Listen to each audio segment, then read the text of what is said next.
Hari ke-31, bacaan diambil dari Imamat 2 ayat 1-16, Imamat 3 ayat 1-17, dan Imamat 4 ayat 1-35. Demikian bunyi firman Tuhan dari Imamat 2 ayat 1-16. Korban sajian. Apabila seseorang hendak mempersembahkan persembahan berupa korban sajian kepada Tuhan, hendaklah persembahannya itu tepung yang terbaik, dan ia harus menuangkan minyak serta membubuhkan kemenyan ke atasnya. Lalu korban itu harus dibawanya kepada anak-anak Harun, imam-imam itu. Setelah diambil dari korban itu tepung segenggam dengan minyak beserta seluruh kemenyannya, maka imam haruslah membakar semuanya itu di atas mezbah sebagai bagian ingat-ingatan korban itu, sebagai korban api-apian yang baunya menyenangkan bagi Tuhan. Korban sajian selebihnya adalah teruntuk bagi Harun dan anak-anaknya, yakni bagian maha kudus dari segala korban api-apian Tuhan. Apabila engkau hendak mempersembahkan persembahan berupa korban sajian dari apa yang dibakar di dalam pembakaran roti, haruslah itu dari tepung yang terbaik, berupa roti bundar yang tidak beragi, yang diolah dengan, atau roti tipis yang tidak beragi, yang diolesi dengan minyak. Jikalau persembahanmu merupakan korban sajian dari yang dipanggang di atas panggangan, haruslah itu dari tepung yang terbaik, diolah dengan minyak, berupa roti yang tidak beragi. Korban itu harus dipotong-potong, lalu kau tuangkanlah minyak ke atasnya. Itulah korban sajian. Jikalau persembahanmu merupakan korban sajian dari yang dimasak di dalam wajan, haruslah itu diolah dari tepung yang terbaik bersama-sama minyak. Maka korban sajian yang diolah menurut salah satu cara itu haruslah kau persembahkan kepada Tuhan, yakni harus disampaikan kepada imam yang membawanya ke mezbah.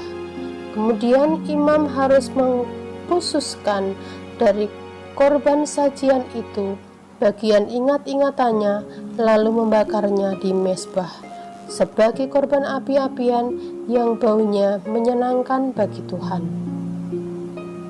Korban sajian selebihnya adalah bagian Harun dan anak-anaknya, yakni bagian maha kudus dari segala korban api-apian Tuhan. Suatu korban sajian yang kamu persembahkan kepada Tuhan, janganlah diolah beragi, karena dari ragi atau dari madu tidak boleh kamu membakar sesuatu pun sebagai korban api-apian bagi Tuhan. Tetapi sebagai persembahan dari hasil pertama, boleh kamu mempersembahkannya kepada Tuhan. Hanya janganlah dibawa ke atas mezbah menjadi bau yang menyenangkan. Dan tiap-tiap persembahanmu yang berupa korban sajian haruslah kau bubuhi garam. Janganlah kau lalaikan garam perjanjian Allahmu dari korban sajianmu beserta segala persembahanmu. Haruslah kau persembahkan garam jikalau engkau hendak mempersembahkan korban sajian dari hulu hasil kepada Tuhan.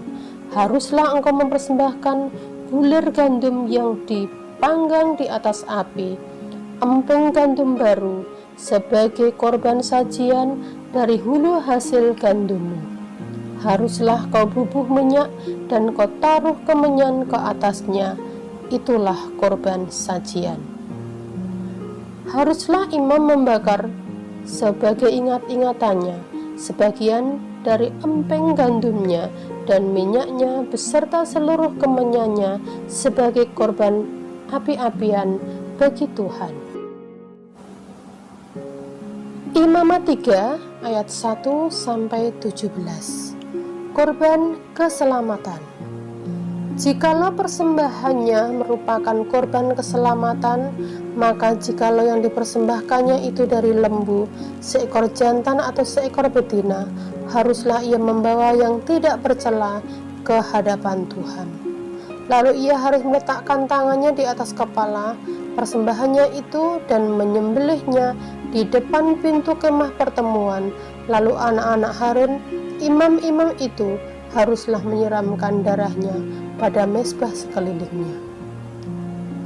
Kemudian dari korban keselamatan itu, ia harus mempersembahkan lemak yang menyelubungi isi perut dan segala lemak yang melekat pada isi perut itu sebagai korban api-apian bagi Tuhan. Dan bagi kedua buah pinggang dan lemak yang melekat padanya yang ada pada pinggang dan umbai hati yang harus dipisahkannya beserta buah pinggang itu. Anak Harun harus membakarnya di atas mezbah, yakni di atas korban bakaran yang sedang dibakar di atas api, sebagai korban api-apian yang baunya menyenangkan bagi Tuhan. Jikalau persembahannya untuk korban keselamatan bagi Tuhan adalah dari kambing domba, seekor jantan atau seekor betina, haruslah ia mempersembahkan yang tidak bercela. Jikalau ia mempersembahkan seekor domba sebagai persembahannya, ia harus membawanya ke hadapan Tuhan. Lalu ia harus meletakkan tangannya ke atas kepala persembahannya itu dan menyembelihnya di depan kemah pertemuan. Lalu anak-anak Harun harus menyiramkan darahnya pada mezbah sekelilingnya. Kemudian dari korban keselamatan itu, ia harus mempersembahkan lemaknya sebagai korban api-apian bagi Tuhan, yakni segenap ekornya yang terletak yang harus dipotong dekat pada tulang belakang, dan lemak yang menyelubungi isi perut, dan segala lemak yang melekat pada isi perut itu. Dan bagi kedua buah pinggang yang lemak yang melekat padanya yang ada pada pinggang, dan umbai hati yang harus dipisahkannya beserta buah pinggang itu. Imam harus membakarnya di atas mezbah sebagai santapan berupa korban api-apian bagi Tuhan. Jikalau persembahannya seekor kambing, ia harus membawanya ke hadapan Tuhan. Lalu ia harus meletakkan tangannya di atas kepala kambing itu dan menyembelihnya di depan kemah pertemuan. Lalu anak-anak Harun harus menyiramkan darahnya pada mezbah sekelilingnya. Kemudian dari kambing itu ia harus mempersembahkan lemak yang menyelubungi isi perut dan segala lemak yang melekat pada isi perut itu sebagai persembahannya berupa korban api-apian bagi Tuhan. Dan lagi kedua buah pinggang dan lemak yang melekat padanya yang ada pada pinggang dan umbai hati yang harus dipisahkannya beserta buah pinggang itu. Imam harus membakar semuanya itu di atas mezbah sebagai santapan berupa korban api-apian, menjadi bau yang menyenangkan. Segala lemak adalah kepunyaan Tuhan. Inilah suatu ketetapan untuk selamanya bagi kamu turun-temurun di segala tempat kediamanmu. Janganlah sekali-kali kamu makan lemak dan darah. Imamat 4 ayat 1 sampai 35. Korban penghapusan dosa. Tuhan berfirman kepada Musa, katakanlah kepada orang Israel, apabila seseorang tidak dengan sengaja berbuat dosa dalam sesuatu hal yang dilarang Tuhan, dan ia memang melakukan salah satu daripadanya, maka jikalau yang membuat dosa itu imam yang diurapi, sehingga bangsanya turut bersalah, haruslah ia mempersembahkan kepada Tuhan karena dosa yang telah diperbuatnya itu seekor lembu jantan muda yang tidak bercela sebagai korban penghapus dosa. Ia harus membawa lembu itu ke pintu kemah pertemuan ke hadapan Tuhan, lalu ia harus meletakkan tangannya ke atas kepala lembu itu dan menyembelih lembu itu di hadapan Tuhan. Imam yang diurapi itu harus mengambil sebagian dari darah lembu itu, lalu membawanya ke dalam kemah pertemuan. Imam haruslah mencelupkan jarinya ke dalam darah itu dan memercikkan sedikit dari darah itu 7 kali di hadapan Tuhan, di depan tabir penyekat tempat kudus. Kemudian imam itu harus membubuh sedikit dari darah itu pada tanduk-tanduk mezbah pembakaran, ukupan dari wangi-wangian yang ada di hadapan Tuhan di dalam kemah pertemuan, dan semua darah selebihnya harus dicurahkannya kepada bagian bawah mezbah korban bakaran yang di depan pintu kemah pertemuan. Segala lemak lembu jantan korban penghapus dosa itu harus dikhususkannya dari lembu itu, yakni lemak yang menyelubungi isi perut dan segala lemak yang melekat pada isi perut itu. Dan bagi kedua buah pinggang dan lemak yang melekat padanya yang ada pada pinggang dan umbai hati yang harus dipisahkannya beserta buah pinggang itu. Sama seperti yang dikhususkan dari lembu korban keselamatan, imam harus membakar semuanya di atas mezbah korban bakaran. Adapun kulit lembu jantan itu dan segala dagingnya beserta kepala dan betisnya dan isi perutnya dan kotorannya. Jadi lembu jantan itu seluruhnya harus dibawanya keluar perkemahan ke suatu tempat yang lahir, ke tempat pembuangan abu, dan lembu itu harus dibakarnya sampai habis di atas kayu api di tempat pembuangan abu. Jikalau yang berbuat dosa dengan tak sengaja, itu segenap umat Israel dan jemaah tidak menyadarinya, sehingga mereka melakukan salah satu hal yang dilarang Tuhan dan mereka bersalah. Maka apabila dosa yang diperbuat mereka itu ketahuan, haruslah jemaat itu mempersembahkan seekor lembu jantan yang muda sebagai korban penghapus dosa. Lembu itu harus dibawa mereka ke dalam kemah pertemuan. Lalu para tua-tua umat itu harus meletakkan tangan mereka di atas kepala lembu jantan itu di hadapan Tuhan, dan lembu itu harus disembelih di hadapan Tuhan. Imam yang diurapi harus membawa sebagian dari darah lembu itu ke dalam kemah pertemuan. Imam harus mencelupkan jarinya ke dalam darah itu dan memercikkannya 7 kali di hadapan Tuhan di depan tabir. Kemudian dari darah itu harus dibubuhnya sedikit pada tanduk mezbah yang di hadapan Tuhan di dalam kemah pertemuan, dan semua darah selebihnya harus dicurahkannya kepada bagian mezbah bawah mezbah korban bakaran yang di depan pintu kemah pertemuan. Segala lemak harus dikhususkannya dari lembu itu dan dibakarnya di atas mezbah.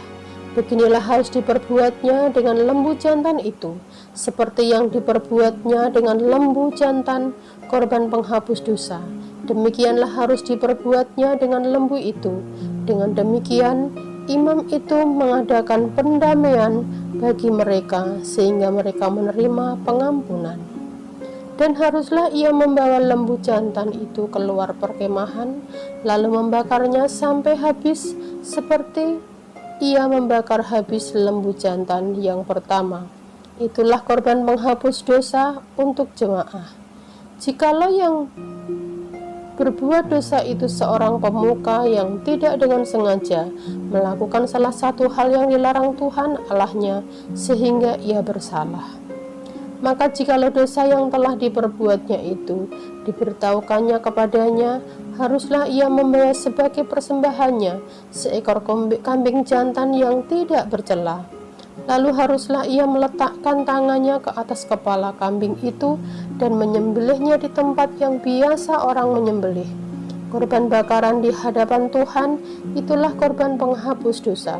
Kemudian haruslah imam mengambil dengan jarinya sedikit dari darah korban penghapus dosa itu, lalu membubuhkannya pada tanduk-tanduk mezbah korban bakaran. Darah selebihnya haruslah dicurahkannya kepada bagian bawah mezbah korban bakaran. Tetapi segala lemak harus dibakarnya di atas mezbah, seperti juga lemak korban keselamatan. Dengan demikian, imam mengadakan pendamaian bagi orang itu karena dosanya, sehingga ia menerima pengampunan.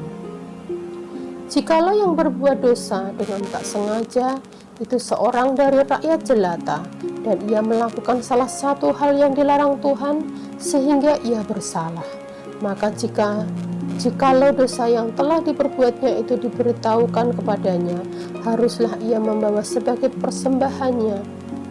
Karena dosa yang telah diperbuatnya itu seekor kambing betina yang tidak bercela. Lalu haruslah ia meletakkan tangannya ke atas kepala korban penghapus dosa dan menyembelih korban itu di tempat korban bakaran. Kemudian imam harus mengambil dengan jarinya sedikit dari darah korban itu, lalu membubuhkannya pada tanduk-tanduk mezbah korban bakaran. Semua darah selebihnya haruslah dicurahkan kepada bagian bawah mezbah. Tetapi segala lemak haruslah dipisahkannya, seperti juga lemak korban keselamatan dipisahkan, lalu haruslah dibakar oleh imam di atas mezbah menjadi bau yang menyenangkan bagi Tuhan. Dan demikian, imam mengadakan pendamaian bagi orang itu, sehingga ia menerima pengampunan. Jika ia membawa seekor domba sebagai persembahan menjadi korban penghapus dosa, haruslah ia membawa seekor betina yang tidak bercela. Lalu haruslah ia meletakkan tangannya ke atas korban penghapus dosa itu, dan menyembelihnya menjadi korban penghapus dosa di tempat yang biasa orang menyembelih korban bakaran. Kemudian ia harus mengambil dengan jarinya sedikit dari darah korban penghapus dosa itu, lalu membubuhkannya pada tanduk-tanduk mezbah korban bakaran. Semua darah selebihnya haruslah dicurahkannya kepada bagian bawah mezbah. Tetapi segala lemak haruslah dipisahkannya, seperti juga lemak domba korban keselamatan dipisahkan. Lalu imam haruslah membakar semuanya itu di atas mezbah, di atas segala korban api-apian Tuhan. Dengan demikian, imam mengadakan perdamaian bagi orang itu, karena dosa yang telah diperbuatnya, sehingga ia menerima pengampunan. Amin. Tuhan Yesus memberkati.